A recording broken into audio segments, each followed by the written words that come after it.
as nossas melhores saudações. Hoje o nosso tema para o debate está relacionado com ética política na disputa pelo poder. Para falarmos sobre este tema, temos dois convidados. Trata-se dos doutores Otalido Domingos, politólogo. Bem-vindo, muito obrigado por ter aceito o nosso convite. Muito obrigado. Também o doutor Africano Gamboa, jurista. Seja bem-vindo, muito obrigado por ter aceito o nosso convite. Muito obrigado e agradecemos ao convite que nos foi endereçado. Vamos então falar sobre ética política na disputa pelo poder, mas vou primeiro perguntar aos nossos convidados para desconstruirmos, para vermos em termos de conceitos.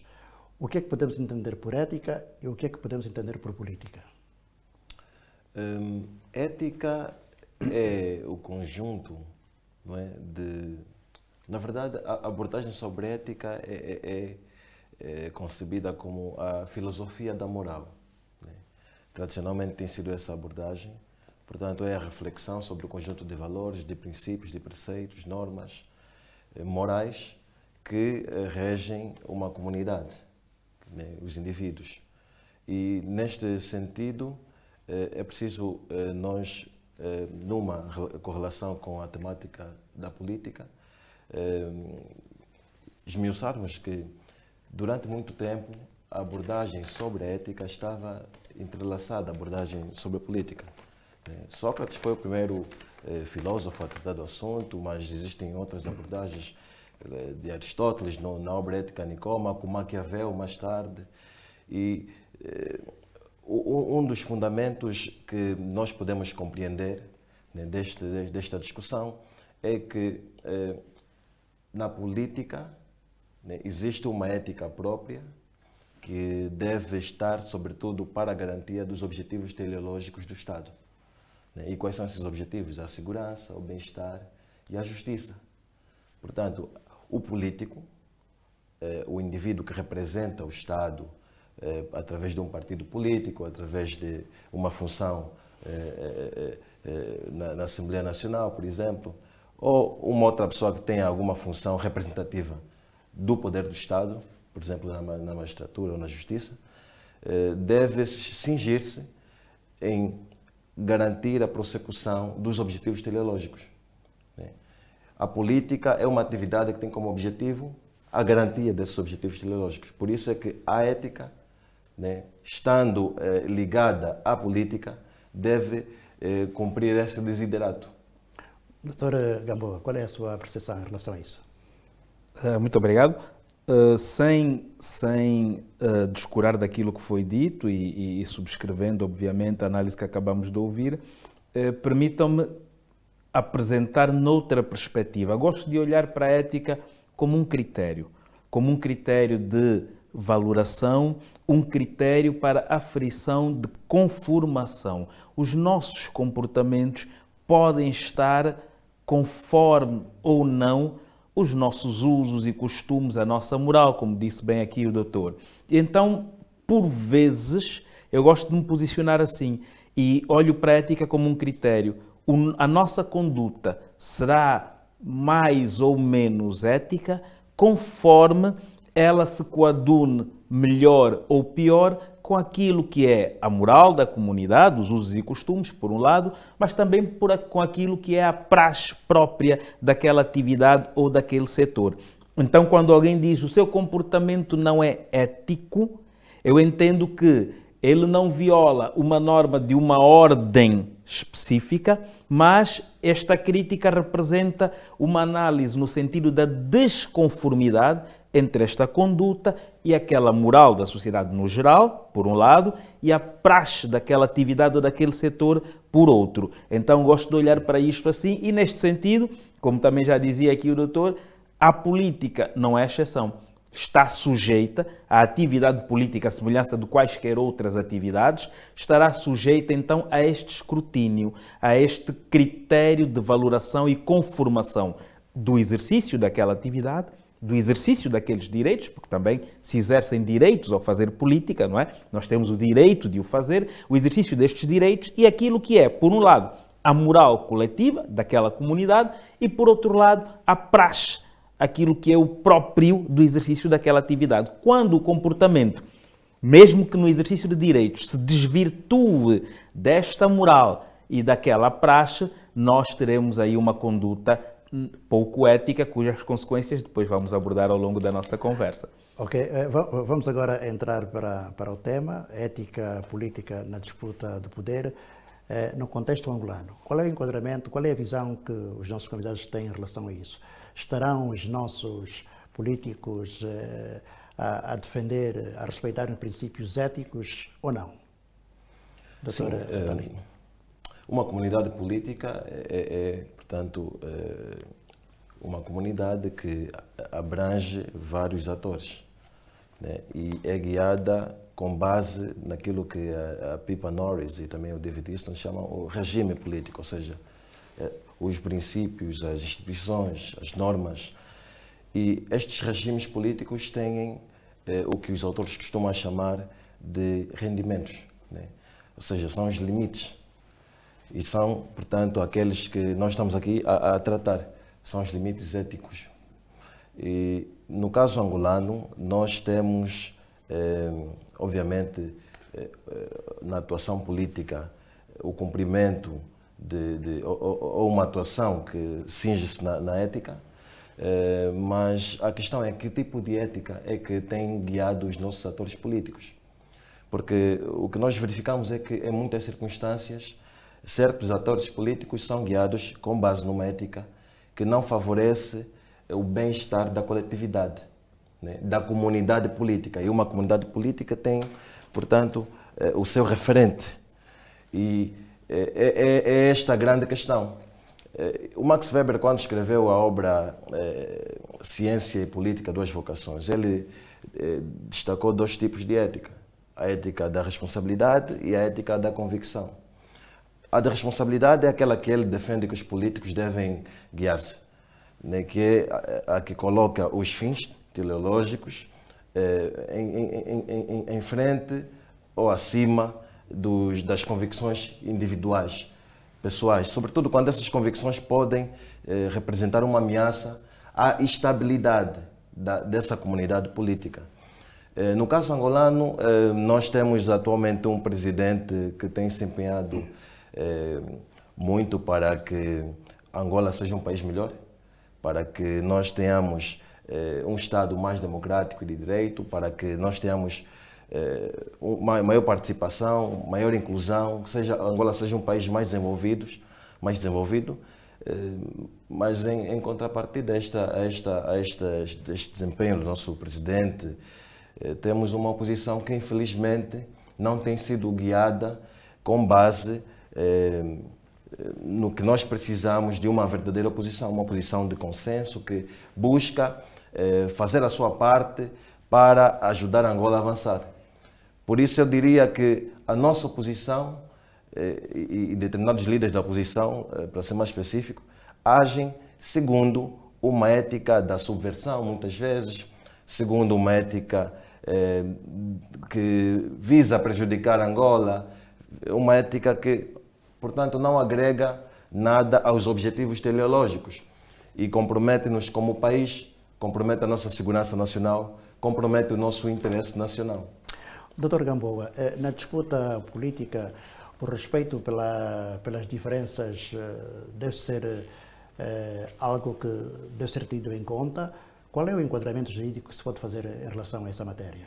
Primeiro, permita-me, de modo preliminar, dizer que nós podemos olhar para esse exercício de política em sentido amplo ou num sentido mais restrito. Porque em sentido amplo, quase todos nós podemos, a dada altura, estar no exercício de um direito civil ou político. Percebamos isto.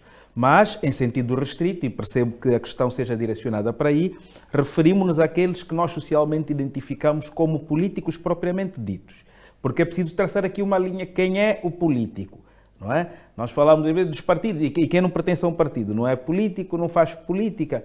Só os deputados, só os partidos que têm assento parlamentares, que não têm. Portanto, teríamos de traçar aqui essa linha. Mas em termos gerais e daquilo que é consensual, não é? Olhemos então para aquele que nós definimos como político propriamente dito. Dizer que, na perspectiva da Procuradoria-Geral da República, e permitam-me dizer isso porque é o órgão do Estado em nome do qual falo e de cuja plataforma emito as minhas opiniões.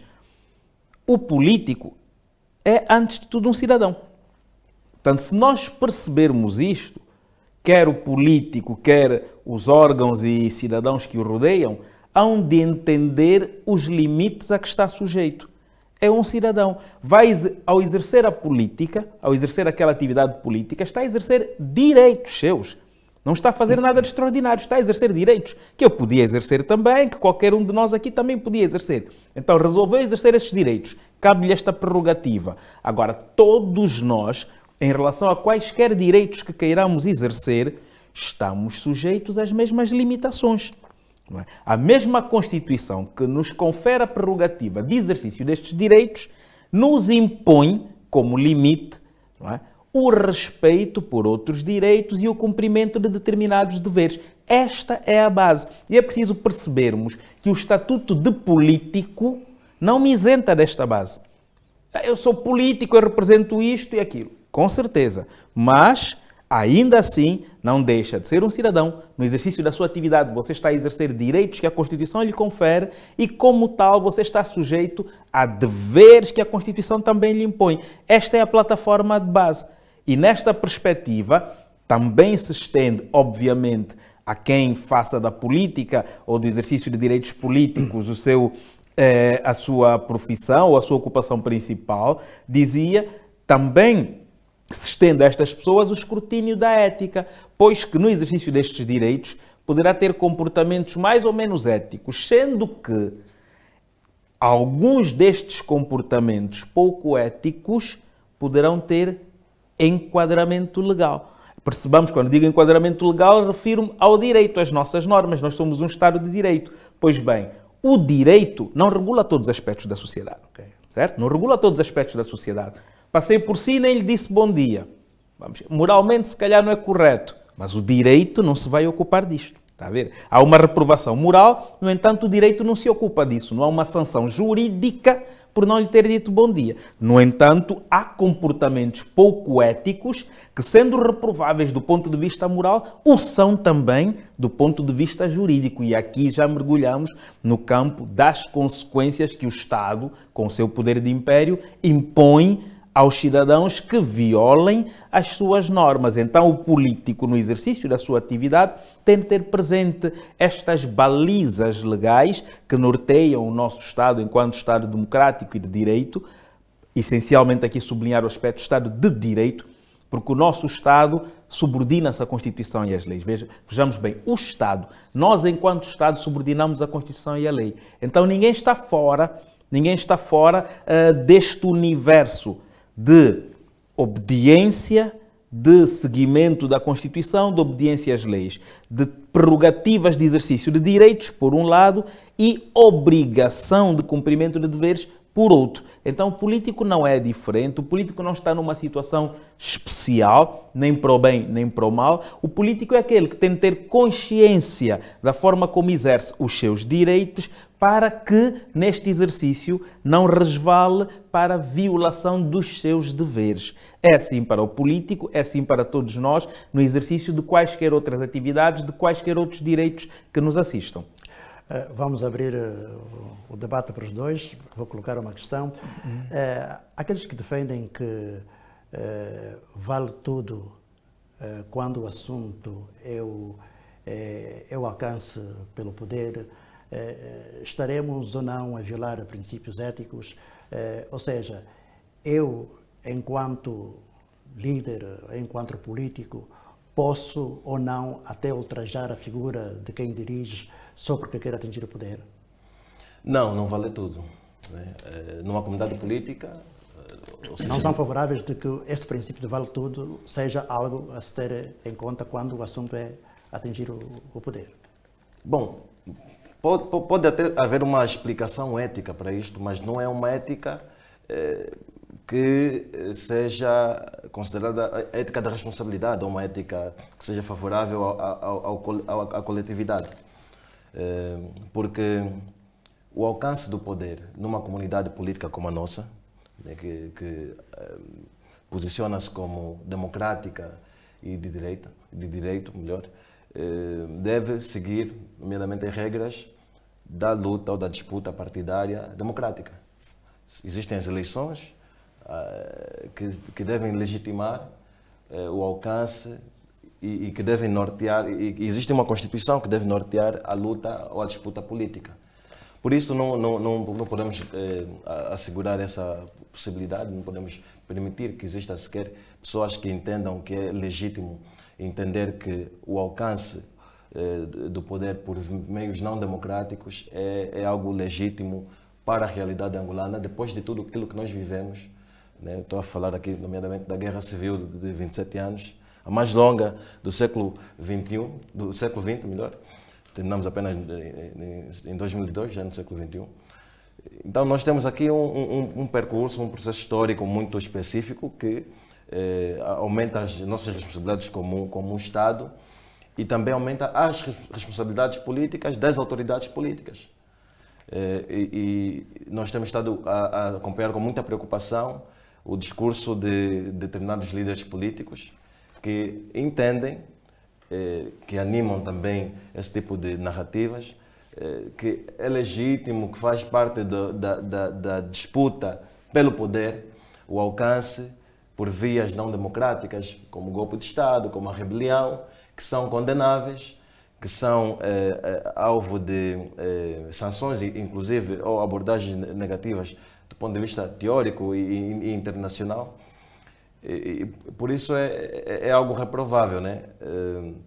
Temos aqui o nosso doutor jurista, que poderá explicar com mais pormenor as questões, as disposições em torno dessas abordagens, mas, de facto, é preocupante, porque nós estamos a ver um momento muito sensível da nossa história política, porque verificamos nos últimos anos, sobretudo desde a ascensão do líder da UNITA ao poder, naquele partido, uma tendência de esvaziar o debate político, a esfera pública e colocar na arena política essa possibilidade de ascender por meios não democráticos. Muitas vezes não diretamente, mas às vezes através dos seus satélites, dos seus peões, como dizem alguns, que representam-lhe, e tem sido preocupante. Ele, em maio, deu uma entrevista que referiu que foi aliciado por por pessoas ligadas às Forças Armadas, né, no ativo, que é uma informação muito preocupante, mas nós temos notado também, de uma forma aqui admirável, digamos, uma certa inação dos órgãos responsáveis pela justiça. Adalberto Costa Júnior, em maio, disse que foi aliciado a dar golpe de Estado, mas passado cerca de 3, 4 meses, nós não verificamos nenhuma ação da justiça, apesar de ser uma informação muito sensível, que pode representar, o golpe de Estado pode representar crime de segurança de Estado, se não estou em erro, e nós não temos verificado necessariamente nenhuma posição firme das forças ou das autoridades judiciais. Vamos ouvir o Dr. Gamboa. Por aquilo que disse o Dr. Otalido, que consequências é que esses políticos, por exemplo, poderão ter se não respeitarem esses princípios elementares, e que até alguns desses princípios estão consagrados na Constituição? Desde logo, e permita-me voltar à questão inicial sobre o valer tudo, desde logo volto a insistir nesta abordagem, porque entendo que a percepção passa por aí, a percepção daquilo que deve ser a posição do político passa por aí, por perceber que ele não é, do ponto de vista jurídico, uma figura especial. E quando perceber isso, mais facilmente se há de enquadrar, porque, uma vez mais, respondendo à questão, valerá tudo, e eu exemplifico, para o alcance do poder, também. Eu não quero alcançar o poder, eu quero dinheiro. Vale tudo para ter dinheiro? Eu não quero poder, eu não quero dinheiro, eu quero satisfação de prazeres meus. Vale tudo para os satisfazer? A resposta é igual, é a mesma. Não há uma resposta especial para o político. A resposta é negativa para todos. Não vale tudo para alcançar o que quer que seja.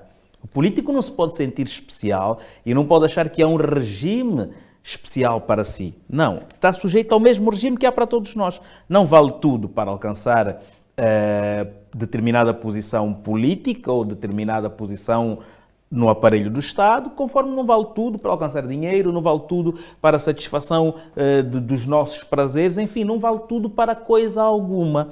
Há limites para rigorosamente tudo. Não há nada que nos seja permitido de modo absoluto. Então, posto isto, e agora sim respondendo à segunda questão, nos casos em que, com este ímpeto de alcançar o que quer que seja, no caso falamos do poder político, mas repito, aplica-se também a outros objetivos que possamos querer alcançar. No caso de se querer alcançar o que quer que seja, por via de posturas pouco éticas, nós corremos um risco desta violação ética ser uma daquelas que também representa violação às normas jurídicas. E aqui então temos outro tipo de consequências. No caso concreto, tivemos a dar exemplos de situações de golpe de Estado ou o que quer que seja, óbvio que nós temos contemplado a nível da nossa legislação normas que protegem estes bens e valores. É preciso nós percebermos isto. Estas normas jurídicas, e mormente as normas jurídico-penais, protegem bens e valores fundamentais da sociedade, da comunidade. Não é daquele indivíduo contra quem eu vou disparar, não é daquele partido que eu quero atingir. As normas protegem bens e valores fundamentais da sociedade, aqueles que representam o pilar da nossa vida comunitária, aqueles, se quisermos entender assim, sem os quais nós não sobreviveríamos enquanto comunidade civilizada. Então é isto que está em causa e é preciso que percebamos. Por isso é que eu, enquanto cidadão angolano, sou ofendido em igual medida se alguém comete, com este propósito, um crime contra a segurança do Estado. Não é contra a segurança do indivíduo A ou B, é contra a segurança do Estado. É o Estado de Direito que está aqui a ser posto em causa. É a estabilidade social que é aqui abalada. Quem é o ofendido somos todos nós. Por isso é que o Estado, em nome da coletividade, reage como? Aplicando sanções e, no caso daquelas condutas que configurem crimes, estas sanções divergem, obviamente, dependendo do crime de que se tratar, mas em torno do exemplo que demos, temos desde as situações mais simples de mera injúria ou ultraje, que poderá dar 6 meses, 1 ano, 2 anos de prisão, até as situações mais graves destes atentados, que poderão elevar as penalidades até aos 15 anos de prisão.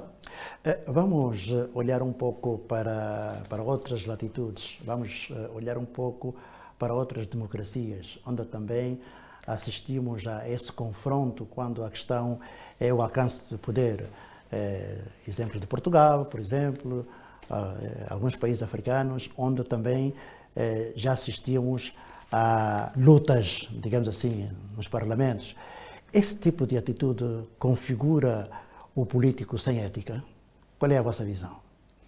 Entendo que sim, porque esta ética não é exclusiva da política. Nós estamos aqui, disse que era para fazermos o exercício de pensar noutras democracias e podiam nem ser democracias. Nós somos Estado democrático, por um lado. Exato, somos Estados democráticos, um Estado democrático por um lado, mas somos por outro lado um Estado de Direito. A democracia é uma opção. Nós podíamos ter feito outra opção. Angola não é um Estado democrático desde sempre. Portanto, podíamos ter feito outra opção e poderíamos fazer uma outra opção um outro dia. Isto não está em causa. Democracia ou qualquer outro regime político que se eleja, mas enquanto formos Estado de Direito, este sim é o problema. É o Estado de Direito. Pautamo-nos por normas. Normas que desenham a nossa democracia, normas que desenhem qualquer outro figurino político que queiramos, mas são as normas que nós convencionamos. Por isso é que falamos aqui de ética, porque é uma questão moral. Foi o que nós combinamos. É preciso perceber isso. Não é o que nos é imposto, é o que nós combinamos. Quando nós dizemos que, a dada altura, viola a Constituição e viola a lei, qual Constituição? Qual lei? Quem é que criou esta Constituição? Quem é que aprovou estas leis? Fomos nós. Nós, os 3, os 4, os 10 que aqui estamos, sentámos-nos à volta da fogueira no nosso jango e combinamos. É assim que queremos viver. Se multiplicarmos isso por milhares ou milhões, então o nosso jango é um espaço a que chamamos Assembleia Nacional e como não há lá cadeiras para todos, nós sentamos-nos de modo representativo. Mas isso não afasta a lógica. Somos nós. num modelo diferente para torná-lo possível face aos milhões que somos, mas é sempre a mesma ideia. Somos nós sentados a decidirmos a nossa vida. E combinamos. E então assim nós percebemos a essência desta moral. Nós combinamos. Então nós os três estamos aqui, combinamos que seria assim. Como é que eu me sinto se um de vocês fizer diferente?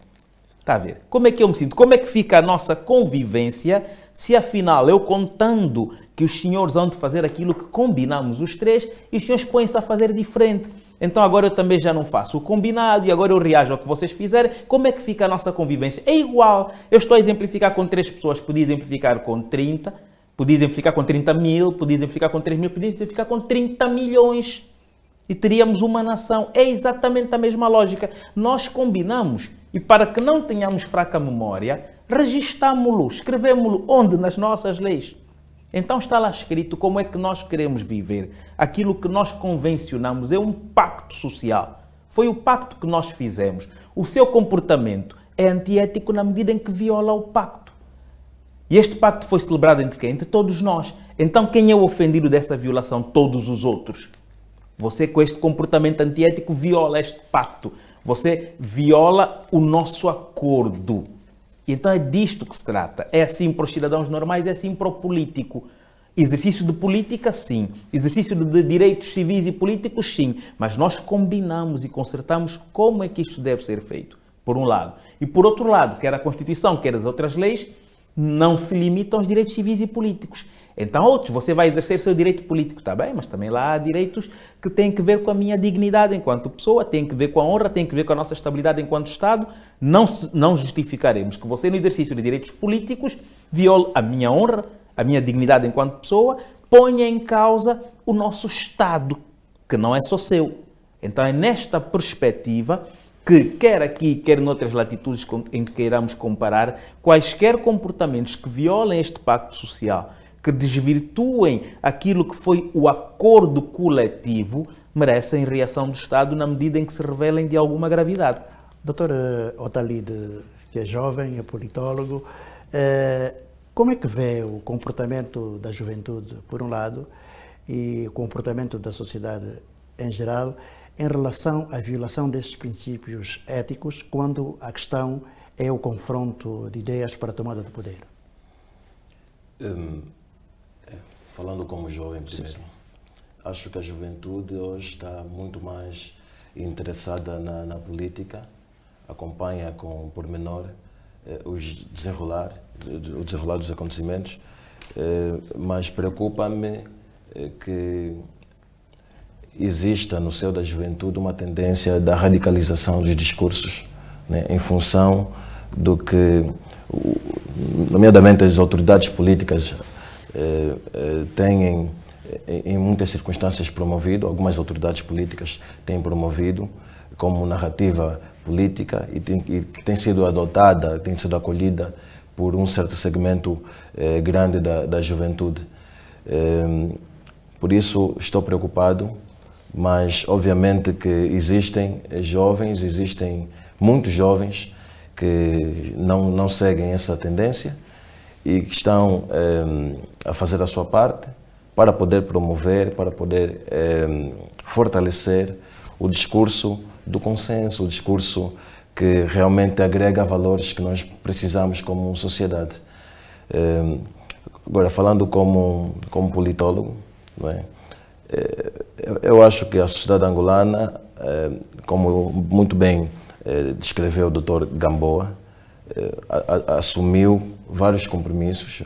Nós, como um Estado, assumimos vários compromissos e um deles é o compromisso de sermos um Estado de direito, um Estado que segue aquilo que está pautado na lei, né, proclamada, assumida coletivamente por meio de instituições, por meio dos nossos representantes políticos. Mas o que a mim muito também preocupa é a tendência existente no seio da comunidade política angolana de alguns atores que agem dentro das instituições né? Mas com objetivos de enfraquecê-las, de desrespeitá-las, de desrespeitar as autoridades políticas legitimadas por processos eleitorais. Por isso acho que é preocupante e até incongruente, né? Eu não estou aqui apenas a falar, obviamente, como uma pessoa que acompanha estes processos como académico, mas como cidadão também. Preocupa-me bastante porque olho para o nosso processo histórico com muita atenção e percebo que o que nós somos hoje é consequência de tudo que nós vivemos até chegarmos aqui. E nos últimos anos nós temos verificado uma tendência de inflamar, né, o debate, fazendo com que o Estado de Direito, o Estado democrático, seja banalizado. Né? Seja banalizado e obviamente eu vou aqui aumentar novamente aqui.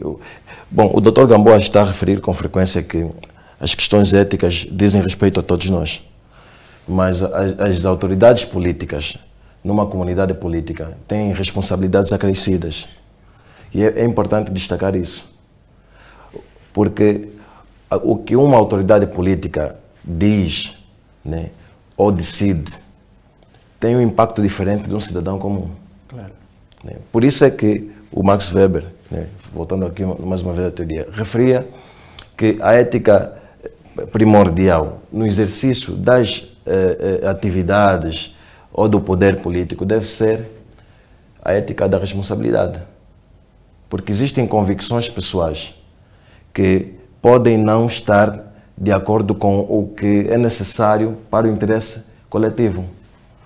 Por exemplo, se uma pessoa defende a tomada do poder por meios não democráticos, a instauração de um ambiente de subversão, a promoção do caos, acredita veementemente nisso, tem uma matriz política que fundamenta esses comportamentos e atitudes, está numa instituição como a Assembleia Nacional, nós poderemos ter mais tarde consequências que não serão positivas, porque a atividade política das autoridades políticas, fundamentalmente, deve ser guiada de forma consequente de acordo com os objetivos, de acordo com os preceitos que todos nós, como comunidade política, adotamos. Doutor Gamboa, para além das leis já existentes, para além daquilo que estabelece a Constituição em relação às liberdades fundamentais, ainda assim acha que, na qualidade de jurista, ainda assim acha que devia haver uma mão pesada para punir, digamos assim, os prevaricadores quando o assunto é valorizar a ética política na tomada de poder? Eu penso que mais do que as leis e da mão pesada que o Estado possa juridicamente fazer sentir, há como prejuízo a legitimação que desaparece. A legitimação perante a comunidade. Porque se eu tento alcançar o poder por determinadas vias, por um lado temos, como frisou, a consequência legal, pronto. Mas mais do que isso, há uma consequência social. Há uma consequência social em relação àquilo que eu julgo ter alcançado. O que alcancei de facto, o que terei de facto alcançado por esta via. Não é? Porque se eu quero levantar o troféu num campeonato de futebol e acho que o hei de fazer empurrando a bola com as mãos, não é? Agredindo o meu adversário para que este guarda-redes caia e a bola possa entrar. E depois assim isto me vale vitória e mérito de campeão, podia valer, porque de qualquer das formas a bola entrou. E por que não valerá? Por uma razão muito simples. Porque não obtive esta vitória de acordo com as regras do jogo pré-estabelecidas. Portanto, a legitimação da minha vitória advém precisamente de eu alcançar pela via que se reconheça como legítima. De outra forma, eu viverei uma ilusão, porque supostamente alcanço algo que eu próprio derrubei a partida. Não alcanço poder algum. Isto não é muito diferente de eu querer alcançar o amor de uma pessoa maltratando-a. Está a ver? Maltratando-a. Amo esta pessoa, quero dar-lhe um abraço. Já que essa pessoa não aceita dar um abraço, eu dou-lhe uma surra e quando ela estiver sem forças eu vou abraçá-la. E digo, olha, finalmente dei o abraço amoroso. Não há nada de amoroso neste abraço. Por quê? Porque você não o alcançou pelas vias convencionalmente aceites. Então é a mesma coisa que há esta ilusão. Portanto, parece-me que o Estado, sim, exerce o seu papel, tem a máquina judiciária para os casos, para reagir às violações das normas, às violações normativas. Mas, pior do que isso, e mais pesado do que isto, há de ser mesmo a consequência social. Porque a legitimação daquele suposto alcance é posta em causa quando a via eleita não foi a socialmente convencionada. Naqueles casos em que vimos assistindo, em que cidadãos ofendem, por exemplo, dirigentes, inclusive o Presidente da República, na sua opinião, que órgãos devem disputar um processo disciplinar ou jurídico em relação a essas pessoas? São os órgãos que nós conhecemos. Nós temos os órgãos que intervêm na administração da justiça, os que diretamente intervêm na administração da justiça. E há toda uma cadeia de atos cujas competências são repartidas. Não é?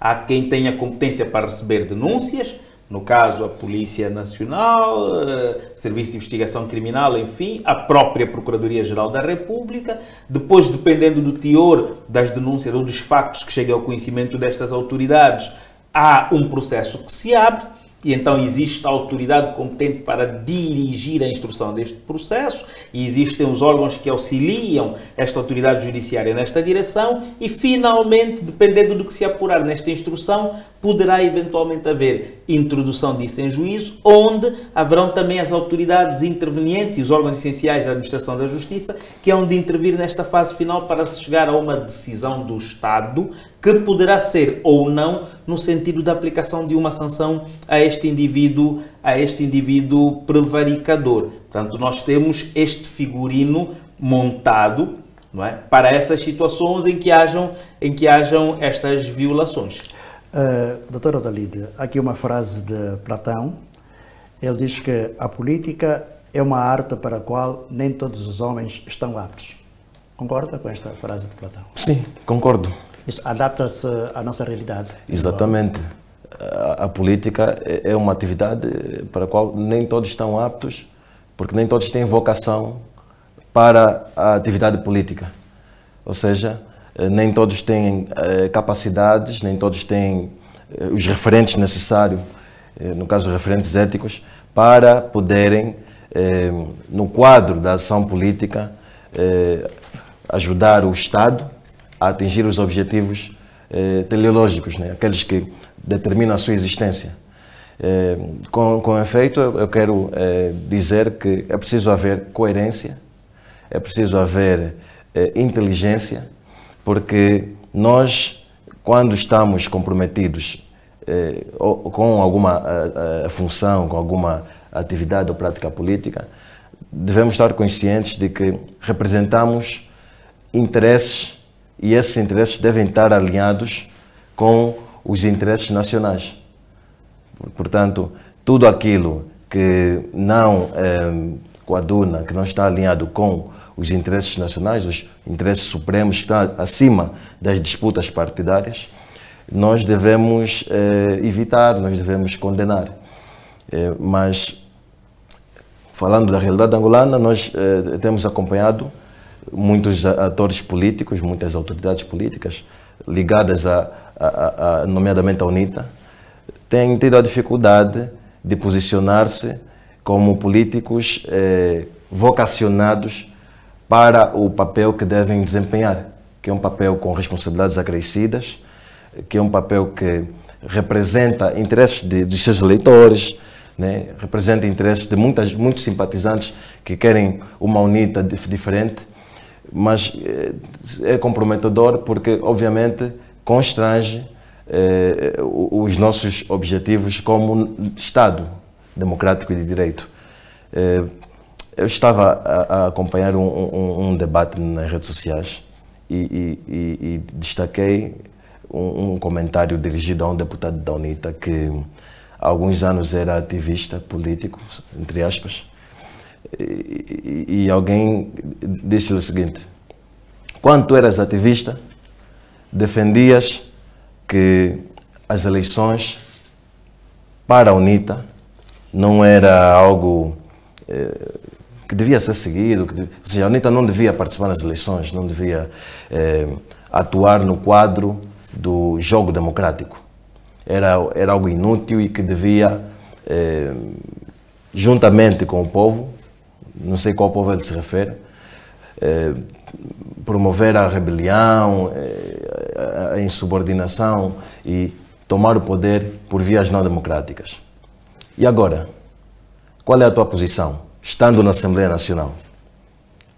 O indivíduo partiu para ofensas, partiu para, obviamente, a pessoalização do debate.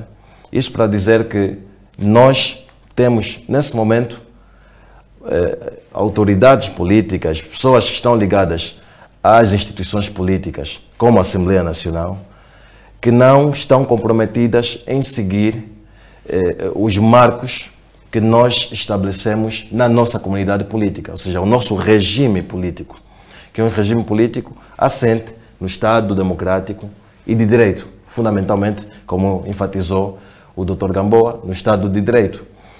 E é preocupante justamente por isso. Nós temos um indivíduo na Assembleia Nacional, como deputado, ou vários indivíduos como deputados, que não concordam que o jogo democrático deva prevalecer sobre os interesses não democráticos. O que é que isso representa para Angola? Isso representa uma ameaça latente. Isso representa uma ameaça latente face a tudo aquilo que nós alcançamos durante todo esse período da nossa existência. E eu defendo, vamos completar daqui a 2 dias, um ano desde a tomada de posse do Presidente da República, defendo que a UNITA deve ser coerente consigo mesmo. Se está disposta a lutar no quadro das instituições, não pode descredibilizar essas mesmas instituições. Se está disposta a seguir o jogo democrático, não pode recorrentemente atacar os nossos avanços, a nossa democracia. Não pode recorrentemente atacar o processo pelo qual eles participam, o regime do qual ela mesma é integrante. Porque o regime político tem vários atores. E a UNITA é um desses atores. Quando a UNITA ataca o Presidente da República e diz que não reconhece, mas integra a Assembleia Nacional, o seu Presidente integra o Conselho da República, integra a ERCA, enfim, tem representante na Agência Nacional de Proteção de Dados, por exemplo, chega a ser paradoxal, incoerente, incongruente, e é uma abordagem, é uma ação, é uma narrativa irresponsável. Bem? Portanto, eu defendo que, se for para continuar a agir nestes marcos, a UNITA deve retirar-se dessas instituições. Não faz sentido que participe do nosso regime político e ataque esse mesmo regime, desqualificando, promovendo inverdades, como se efetivamente não fosse integrante, não tivesse a oportunidade de atuar livremente como atua. Doutor Gamboa, eu iria lhe fazer uma pergunta do foro jurídico, mas vou lhe colocar antes uma questão. Aquelas pessoas, aqueles políticos que lá fora fazem críticas, ofendem, não respeitam a nossa Constituição, na sua opinião, que impacto é que isso pode trazer para o nosso país? Ora, desde logo, eu penso que, por via da reação às violações, também se dissemina o comportamento correto. Ou seja, a forma como a nossa comunidade reage e reproduz os comportamentos incorretos, deve traduzir ao final do dia uma lição sobre aquilo que é o correto. Então eu penso que nós já estamos numa era em que não se justifica o consumo sem filtros. E eu tenho sempre exemplificado, às vezes falamos muito nisso, não, pessoas, mas diz-se e vai logo abalar a sociedade. Eu tenho sérias dificuldades em olhar para isto assim, porque pego noutros exemplos de notícias, veja bem, eu, africano, como exemplificou, estou fora do país, ou quer que seja, tenho um blog, enfim, e lanço uma notícia e vou abalar a sociedade com o que disse. Eu tenho dúvidas, porque eu consigo exemplificar N notícias que saem, por exemplo, num jornal de Angola, que saem, por exemplo, num programa oficial de televisão, e consigo ver as pessoas filtrarem-na. Percebe? As pessoas filtrarem-na. Dizer, olha, na televisão disseram isso. Não sei se é bem assim. Às vezes o que se diz não é bem verdade. Acho bonito que se faça esse exercício. Não posso acreditar que esta mesma comunidade amanhã vá consumir sem qualquer filtro o que qualquer outra pessoa disser de modo não oficial. Então parece-me que é aqui uma falsa ideia deste poder de influência que se tem. O consumidor filtra e deve filtrar aquilo que recebe. Agora, isto leva-nos para a questão que tinha colocado, dizer que a política se calhar não é para todos. E uma vez mais, volto a bater nesta tecla, passa a expressão, insisto, o político não é especial. A política não é para todos. É para alguns especiais que a conseguem. Eu me pergunto, existe alguma atividade que seja para todos? E o desporto é para todos? A medicina é para todos? Então a política, como qualquer outra atividade, é para aqueles que se revejam nas exigêncies daquele cargo político. Porque se você disser que eu consigo pilotar um avião aqui sentadinho enquanto conversa, eu até não me importaria de ser piloto. Mas se você me disser que é obrigação do piloto estar lá em cima, ao controlo da aeronave, lá a não sei quantos mil pés de altura, talvez eu já lhe diga, olha meu caro, como eu até não me sinto muito confortável com alturas, parece-me que isto não é para mim. Percebe? A minha inaptidão só aparece quando sou confrontado com as exigências daquilo que me proponho fazer.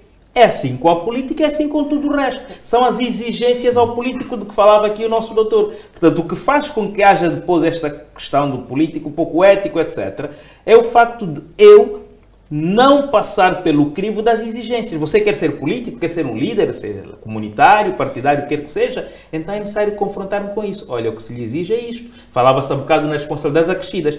Então fique sabendo que você terá responsabilidades acrescidas. Você, no exercício da sua atividade, se não tiver cuidado, até pode acabar cometendo este ou aquele outro crime. É necessário que eu saiba disso, para que eu depois me predisponha ou me reconheça como apto ao exercício daquela atividade. Vou colocar mais uma questão do Fórum Jurídico. Doutora Gamboa, acha que as leis que regem a nossa sociedade são um pouco divulgadas? Por tudo aquilo que vimos assistindo, comportamentos pouco dignos, pouco éticos. Acredita que o cidadão não está informado? Não parece que seja esse o problema. Não creio que seja a falta de divulgação, desde logo pela gênese da nossa abordagem. Por isso é que falamos aqui na ética. Percebamos assim, estas leis já acabam sendo, em última análise, fruto daquela nossa ética e daquela nossa... O doutor defende o princípio de que o desconhecimento da lei seja uma agravante e não uma atenuante. Não diria que uma agravante, só digo que não é justificante.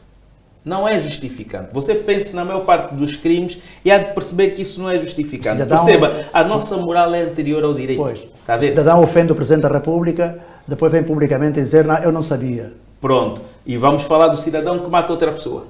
Exato. Do cidadão que pratica agressão sexual. Do cidadão que se aposse do que é alheio. A minha questão é falta de conhecimento da lei? Isso justifica que eu abuse de uma criança? É o simples desconhecimento da lei?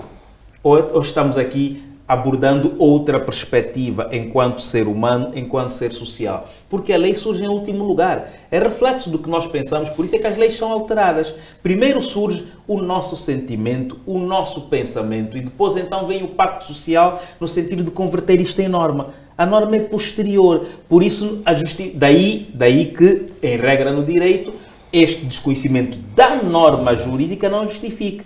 Porque a norma jurídica não é a gênese. A norma jurídica é para onde nos leva a nossa moral. Perceba bem, nós aqui já achamos que não devemos magoar uns aos outros. Depois de sentirmos isso, numa altura em que já assim pensamos, é que combinamos, então vamos escrever aqui que é proibido magoar o outro. Está a ver? Isto vem no fim. Antes mesmo de você ter escrito, nós já pensávamos, já sentíamos assim. Por isso a sua desculpa não pode ser: não sabia que estava escrito. Não, meu caro. Antes de estar escrito, foi sentido, foi pensado. Então o seu problema ao fazer isso não é o desconhecimento do escrito. Então, é a sua desconformidade com aquilo que é o sentimento coletivo. Eu acho que... Como estamos mesmo no fim, o Dr. Otalide tem 2 minutos. Sim. Quer responder essa questão? Quer rebater? Ou quer... Não necessariamente rebater, mas apenas dar a minha contribuição, né, no sentido de enfatizar que temos 2 minutos. Precisamos de fazer mais para a literacia jurídica. Né? Noto que existe um desconhecimento gritante, por isso é que verificamos com frequência, né, em redes sociais, que é o habitat privilegiado para o desrespeito às instituições. Mas eu queria do Estado. mesmo que fechasse respondendo a essa questão. Dr. Otalide, para si, o que é um político ético? Vamos mesmo fechar. Para fechar, um político ético para mim é aquele que está comprometido com os objetivos teleológicos do Estado. Ou seja, aquele que tem como o marco da sua ação política a garantia do bem-estar, da justiça e principalmente da segurança, ou seja, do interesse nacional, da coletividade, porque é disso que nós precisamos como país e é disso que nós precisamos como uma comunidade específica aqui em África. Ok, esgotamos então o tempo, já lá foram 60 minutos, hoje falamos sobre ética política na disputa pelo poder. Tivemos em estúdio 2 convidados, os doutores Otalide Domingos, politólogo, e o doutor Africano Gamboa, jurista. Muito obrigado aos 2 e contamos com a vossa presença em próximas oportunidades. Obrigado. Muito obrigado, nós é que agradecemos pelo convite. Obrigado.